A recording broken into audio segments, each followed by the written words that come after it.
예, 2교시 시작하도록 하겠습니다. 1교시 때는 욕구와 감정, 갈등 관계에 대해서 말씀을 드렸고요. 2교시 때는 조정과 감정, 갈등과 문제와 또 감정의 해결을 어떤 식으로 해야 될 것인지에 대해서 공부를 해보도록 하겠습니다. 조정이라 해서 감정이 기존에서는 감정을 늘 견디질 필요가 없다. 객관적으로만 해야 된다 했지만 실은 어떤 지속 발전과는 전환적 관점에서는 감정을 잘 다뤄주는 것이 굉장히 중요하다는 거 말씀을 드렸습니다. 구체적으로 다시 한번 또 구체적인 내용들을 한번 살펴보도록 그렇게 하겠습니다. 자, 그러면 이제 조정과 감정은 어떤 조가 있는지 한번 보도록 하겠습니다. 우리가 실은 조정인이 감정을 억제하는 방식으로 하게 되잖아요. 그렇게 되면 갈등 당사자는 자기의 중요한 문제가 부당하게 다뤄진다 이렇게 생각을 합니다. 사실만 이야기하세요. 그게 아니고 어떤 감정이 이루어지면 그러한 감정이 그런 입장에 그러한 어떤 상황을 보고 그 어떤 생각을 해서 그러한 어떤 생각을 해서 현재 그런 기분이 나오셨는지 이야기할 수 있도록 하고 그러한 것들이 상대방에게 전달되도록 해주는 것이 중요하다. 감정을 잘 다루지 못할 때 사람들, 조정인들은 사실에 충실하도록 요구하는 경향이 있고요. 갈등의 위기상황이 치닫지 않도록 감정을 잘 분출하고 감정의 조절 방법을 하는 여러 가지 방법이 있다. 우리는 이 감정을 잘 분출하고 할 수 있는 여러 가지 방법에 대해서 공부를 해보겠습니다. 조정은 갈등 당사자가 자신의 감정을 잘 분수하고 처리하도록 도와준다. 즉 자신의 감정과 생각과 욕구가 상대적이다. 자기의 교범적 생각이 상대적이고 또 그걸 인식함으로써 자기가 잘 조절하는 어떤 학습의 방법을 하도록 만들어준다. 그래서 조정자는 개별 면담을 통해나 같이 만났을 때 그 사람이 가지고 있는 어떤 상황에 대한 인지, 그 다음에 거기에 따른 어떤 감정, 그런 감정이 왜 어떤 욕구 때문에 들었는지를 이야기하도록 질문하고 또 질문된 내용에 대해서 요약해서 돌려주는 그런 방식으로 자기의 감정이나 입장이 상대적이라는 것을 알게 하는 것이 굉장히 중요하겠습니다. 자, 감정은 여러 가지 감정이 있겠죠. 감정은 객관적이고 합리적인 상대 상황 대처를 가로막는 자연 요인이다. 이렇게 생각할 수도 있겠죠. 객관적이고 합리적인 것은 그러나 과연 그런가? 과연 감정이라는 것이 객관적이고 합리적인 상황 대처를 가로막는 것인가? 패닉이 된다든지 중후감이 든다든지 격분한다든지 시기나 사랑, 이것은 물론 객관적인 평가를 어렵게 하는 요인이 될 수가 있습니다. 그런데 감정은 중요한 것이 외부 자극 상황을 평가하고 외부 자극 상황을 평가하는 데 있어서 중요한 의미 있는 합리성을 지게 된다. 어떤 사람이 감정을 느낀다 그러면 외부의 중요한 상황에 대한 외부의 그 상황에 대한 중요성, 그 감정이 그렇게 느낄 때는 그 상황이 자신에게 있어서 굉장히 중요하다. 중요하다 이것을 하는 것을. 그래서 외부 상황의 감정의 주체에 있어서 그 감정을 통해서 외부 상황이 중요하다는 것을 감지할 수 있겠는데요. 감정은 외부 자극 상황이 감정의 주체에게 굉장히 중요한 의미를 가지고 있다. 감정 주체가 어떻게 반응하는지 상세히 나타나 주기도 합니다. 그래서 감정을 통해서 여러 가지 행동이 일어나게 되는 거죠. 자, 특별히 공포와 수치심. 공포와 수치심이 우리 갈등에 있어서 우리가 다뤄야 될 내용들인데요. 자, 불안과 공포는 어느 때 일어날까요? 만약 이 불안 공포는 중요한 욕구가 위협이 됐을 때, 생긴다. 그 위협을 피하거나 해결할 수 없는 것의 그 반응적 감정이다.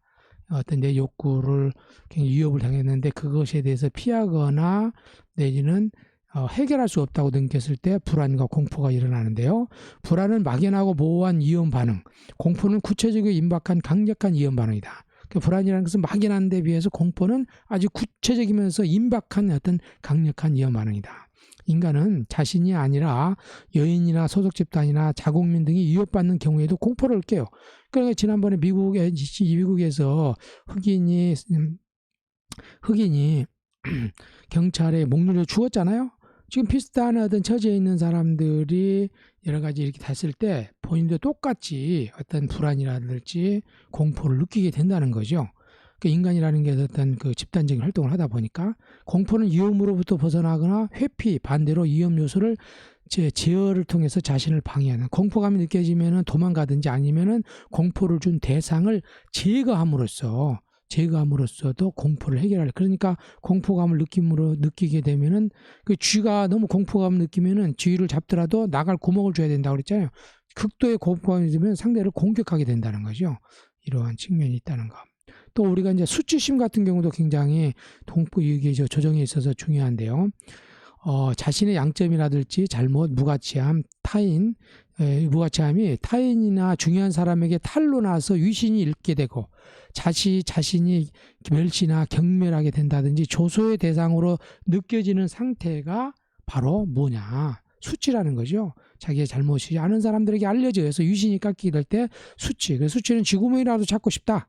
반대로 명예회복을 위한 영웅적 행동을, 만약 수치심이 됐을 때 명예회복을 위해서 영웅적 행동을 하게 되는, 위신을 지키기 위한 또는 보복 행동이나 살인 유발까지도 만약 이렇게 수치심이 일어난다. 그래서 여러 가지 어떤 할복을 한다든지 뭐 어떤 위험한 어떤 정치적 사람들이 어떤 자살한다든지 이런 것이 바로 이런 수치심에서부터 발생이 되는 거고, 극기야 어떤 그 살인 현장 같은 경우에는 바로 이 수치심 때문에 보복, 살인까지 하게 된다. 명예를 지키기 위한 적극적인 방어 행동은 방어행동하게 되는데, 자존감이 낮은 사람은 모든 공격에 대해 공격적으로 반응하게 돼. 자존감이 낮을수록 공격 행동에 대해서 공격한 경향이 되는 거죠. 일부 청소년 범죄도 훼손된 자존감을 되찾으려는 행동에서 생기게 된다. 예, 수치적인 자존감이 낮은 사람일수록 공격 행동에 공격적으로 대하는 그런 경향이 있다는 것을, 그래서 우리가 저 사람 뭔 끄떡하면 저렇게 화를 내느냐, 자존감이 낮아서 그렇다. 그 자존감을 회복시켜주는 것이 굉장히 중요하다는 거 이해하시면 좋겠습니다. 그래서 감정은 분석이 돼야 되는데, 어떤 감정이라는 것은 어떤 주관적 인식을 통해서 외부의 상황에 대해서 어떤 사고나 판단으로 그런 감정이 일어났는지, 그 자극 요인이 어떤 관심사와 관련되어 있는지를 파악하는 것이 중요하다. 그래서 그 외부 주변 상황에 대해서 어떻게 평가하고 그 욕구에 대해서 나는 어떤 욕구가 좌절이 됐는지, 어떤 욕구가 충족이 됐는지가 굉장히 중요하겠죠. 감정을 이해하기 위한 전제 조건은 동시에 감정을 완화하는 출발점이 된다. 감정을 이해한다는 것은 바로 감정을 완화하는 어떤 출발점이 될 수 있다는 거죠. 감정이 내재된 주관적 인식이 명확하면 성찰하여 옳고 그름을 가를 수 있다. 그리고 감정을 이야기하는 외부 자극은 무엇이고 왜 중요한지도 성찰해낼 수 있다. 그래서 왜 그런 그 화를 냈는지 주관적 인식을 이야기하도록 함으로써 그 사람이 분명히 인식하면 할수록 그 사람은 보다 더 어떤 올바른 선택을 할 수 있는 거죠. 그래서 감정을 격분했을 때 조종자는 어떤 상황을 보고 어떤 생각이 들어서, 또 그것은 당신의 어떤 욕구가 좌절됐기 때문에 중요해서 그러느냐고 물어봄으로써 그 사람이 그렇게 돌려줌으로써 클라이언트가 스스로 자신의 욕구를 감정을 인식하도록 도와줄 수 있다. 감정은 4가지 요소들로 구성된 증후군이다. 알겠는데요. 감정이라는 것은 분명하게 체험이 돼야 된다. 인간이라는 것은 어떤 인간의 마음속은 자긍심, 자책감, 시기, 불안을 쉽게 구분을 하게 돼요. 쉽게 구분한다. 인지적으로 보면 분명히 외부 자극과 감정 주체와의 관계에 대한 인식과 평가를 의미하는데, 외부 자극과 인간 자극은 좋다 싫다로 평가하게 된다. 불안은 위험을 제거할 수 있는 평가에 좀 근거하고 있고, 격분은 상대방의 중요한 규범을 위반했거나 공정한 요구를 외면했다는 평가에서 그런다. 공정한 요구를 외면했다든지 상대방의 중요한 규범을 위반했다고 생각됐을 때 이게 격분하게 되는, 감정을 표현하게 되는, 그래서 표현하게 되겠죠. 그래서 건강한 감정 상태는 얼굴 표정으로 나타나게 되는데, 분노, 기쁨, 혐오, 경포 등의 감정은 여러 문화권에서 매우 흡사하다. 여러 문화권에서 흡사하다. 그래서 이런 거 분노, 기쁨, 혐오 비슷하다는 거예요. 그러나 수치심이나 경멸 감정은 보편성이 떨어진대. 나라마다 조금 다르다. 수치심이나 경멸 같은 경우는 좀 나라마다 다르다 하는 것들. 자, 신체적 변화도 나타나겠죠. 감정, 신체 변화를 수반하는데 아까 이야기했던 것처럼 심장박동, 호흡이 빨라지거나 목과 입이 마르고 열이 나서 사지가 떨릴 수 있는 신체 반응이고, 자, 행동 반응, 감정은 특정 행동을 촉발한다. 불안과 공포는 도피나 공격 행동을 촉발하는, 그래서 감정은 어떤 행동을 촉발하는 그런 측면이 있다는 거 우리가 이해하시면 되겠습니다. 그래서 이렇게 감정의 분석은 이런 측면들로 있다는 거 여러분들, 감정을 의식적으로 조절할 수 있는 의존음 사건인가? 과연 이것은 의식적으로 조절할 수 있는 의존음 사건인가? 이에 대해서 알아보면요. 자, 우리는 보통 감정, 외부적 감정은 외부 자극이나 타인에 의해서 야기됐다 이렇게 생각해요. 내가 느끼는 분노는 타인이라든지 외부에서 됐다 생각을 해요. 의식적으로 조절할 수 없는 숙명적 경험이다 생각해. 제가 나를 화나게 했고 부모 때문에 내가 짜증나고 그래서 어떤 외부의 자극을 숙명적인 것이라고 경험을 하게 된다. 공포가 나를 음습한다. 내 안에 분노가 끓는다.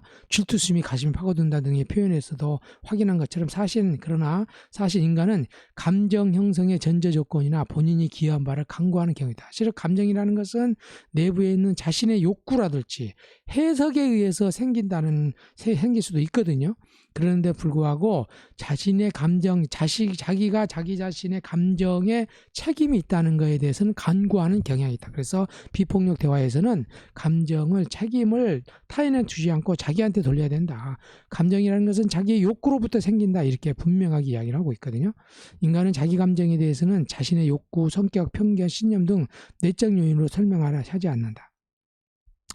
그러니까 어떤 문제가 생기지 않은 감정이 생기면 그 요인을 스스로는 내적 요인보다는 밖으로 요인돼요. 그러나 상대방이 느끼는 감정은 그 사람의 어떤 생각이라든지 실수라든지 성격 다 내적 요인으로 귀인하는 원인을 찾는 경향이 있다. 신기하죠? 타인이 어떤 잘못을 하면은 그 사람의 내적인 어떤 생각이나 감정 어떤 것 때문에 생기다 보고 내가 잘못하면 내적인 것보다는 외부적인 걸로 찾는다는 어떤 환경적 요인을 찾는다는 거죠. 인간이 굉장히 어떤 인식의 차이가 있는 거죠. 이처럼 감정은 의식적으로 조절할 수 없는 그런 측면이라보다는 실은 조절할 수 있는 가능성이 있는 부분이다 생각을 해볼 수 있겠습니다. 자, 잠깐만요. 자, 그 다음에 이제 감정 조절을 한번 살펴보면요.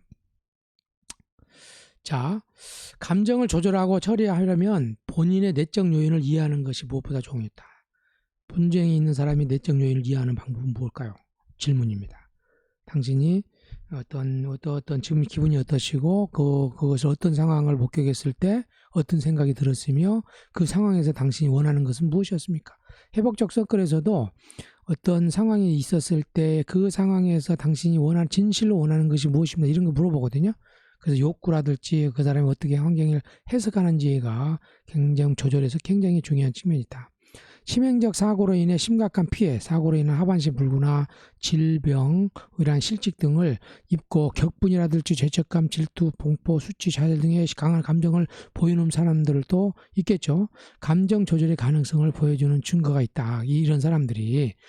그래서 이제 이러한 그 상황에서 굉장히 우리 같으면 굉장히 힘들고 어려워서 좌절할 것 같지만 도리어 그 상황을 이겨낼 수 있는 사람들이 있다는 거죠.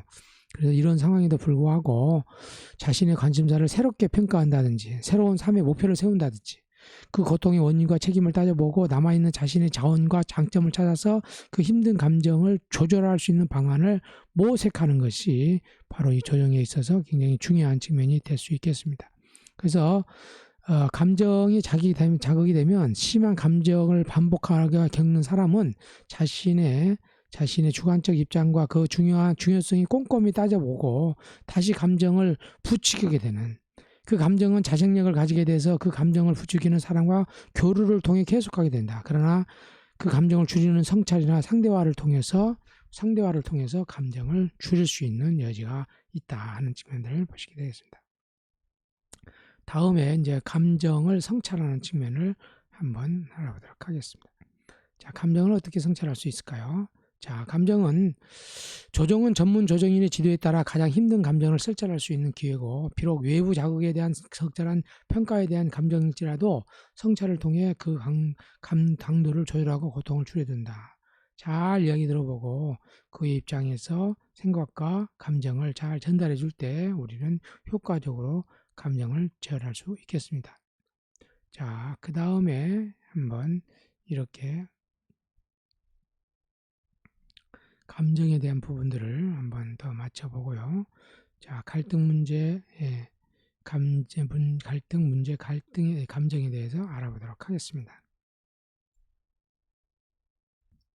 자, 갈등을 수반하는 감정을 보면요. 자, 격분은 요구 좌절과 규범 위반에 대한 반응인데요. 수치는 명예회복의 동기가 되고, 명예회복은 보복이라든지 폭력, 범죄행위와 같은 영웅적 행위를 통해서 가능하기도 합니다. 그래서 이게 갈등은 반드시 우리가 중요한 어떤 측면들이 있는데요. 자, 조정 절차를 방해하는 감정을 한번 알아보면요. 이렇게 수치, 불안, 질투, 모욕, 분노, 시기, 불신, 초조, 지루함, 이해관계자에 대한 죄책감, 적대감, 격분 이런 것이다. 그래서 감정 분석 및 처리 방법에 대해서는 조정에서 자주 찾아볼 수 있는 격분 감정이 있는데, 이 격분 감정에 대해서 그래서 조정인은 갈등 당사자의 표정이나 언어 표현, 일반적 행동에서의 조정을 방해하는 감정들을 주의 깊게 관찰해야 되고, 추측되는 당사자의 감정이 조정을 방해할 것이 같으면 그 감정의 유무를 확인하고 그 감정을 야기한 자극에 대해 말로 표현하도록 해야 된다. 조정 진행을 어렵게 하는 감정은 반드시 처리돼야 하고, 감정을 배제하고 객관적이어야 한다는 권유만으로는 감정이 휩싸인 갈등 당사자의 감정을 조절할 수 없는 측면이 있다는 거. 특별히 여기서 이제 중요한 것이 뭐냐면은 그 당사자뿐만 아니라 이해관계자에 대한 어떤 죄책감도, 예를 들어서 이혼을 하게 된다 그러면 이혼에 따라서 아이들이라든지 또 시부모라든지 그런 것들 때문에 조정의 영향을 좀 받게 되기도 합니다. 그래서 이렇게 조정에서는 갈등 관련된 이해관계자에 대한 당사자의 죄책감도 같이 고려하는 측면이 있다는 거 여러분들 이해를 하시면 되겠고요. 책에 보시면 이러한 것들이 어떤 내용들인지 자세히 설명이 되어 있으니까 여러분들 한번 참조하시면 되겠습니다. 자, 그러면 우리가 격분 감정과 분석과 조절을 어떻게 할 것인지 한번 알아보도록 그렇게 하겠습니다. 보시면요. 자, 여기까지 한 2교시 한번 보도록 할까요? 17분 정도 아까 조금 지났기 때문에요. 오늘 여기까지 2교시 마치도록 하고요. 여기 2교시에서 이야기했던 것처럼 실은 이게 조정에 있어서 우리가 감정을 참 처리하기 쉽지가 않잖아요. 근데 이제 질문을 통해서, 조금 다음 시간에 이야기했지만 질문을 통해서 감정이 인식하고, 또 그 감정이라는 것은 그 사람의 생각과 욕구를 찾아내는 계기가 되는 거거든요. 그래서 본인이 인식하고 그것이 전달될 수 있도록 하는 이 감정을 처리하는 부분이 굉장히 중요한 부분이라는 거 여러분들 다시 한번 생각해 보시면 되겠습니다.